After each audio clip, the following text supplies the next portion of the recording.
लिखित मोठं संविधान कोणाचं असेल तर ते आपलं आहे. आणि हे संविधान आपण कसं व्यवस्थितरित्या चालवू हे आपलं कर्तव्य आहे. कसं आहे ना, आपल्याला आपले मूलभूत हक्क माहिती आहेत आणि आपण त्यासाठी नेहमी भांडतो की मला बोलण्याचं स्वातंत्र्य आहे, मला हे करण्याचं स्वातंत्र्य आहे. पण आपले जे मूलभूत कर्तव्य आहेत ना ते आपण विसरून जातो. आपण बोलतो की हक्क आहेत ना ते गाजवायचे, पण कर्तव्य पण आहे. ठीक आहे, आपण स्वतंत्र झालो, आता झालं, आता पुढे काय?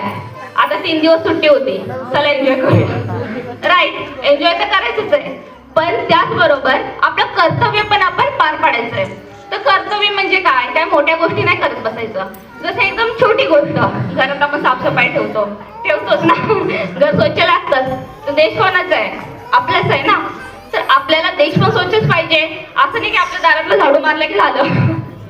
आपल्या देशात कुठे कचरा टाकू नये. आपल्या मुलांना आपण वळण लावलं पाहिजे की डस्टबिन मध्ये कचरा टाका. ह्या छोट्या गोष्टी, या थोरा मोठ्यांचा आदर करा. पहिला साधू संत होऊन गेले, आता कुठे दिसतात का पहिल्यासारखे साधू संत?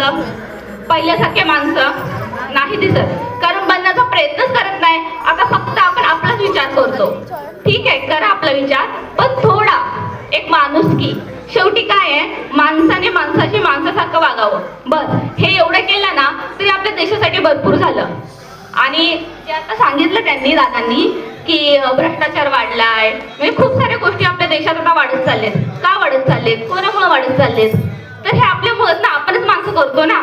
तर ही प्रवृत्ती आपल्याला घालवायची असेल तर सर्वप्रथम सुरुवात आपण आपल्यापासून आणि आपल्या मुलांपासून केली पाहिजे. कारण हे देशाचं भवितव्य आहे. इथूनच सुरुवात होणार आहे, इथूनच आपण बनणार आहे. तर आपणच सुरुवात केली पाहिजे. आणि स्पेशली लेडीज लोकांना, म्हणजे मी माझ्या सिस्टरांना सांगते की आपण जास्त लक्ष देऊया आपल्याकडे आणि आपल्या मुलाकडे. आणि ऑफकोर्स आपले हसबंड पण आपलं ऐकतात, तर त्यांना पण आपण सांगू शकतो.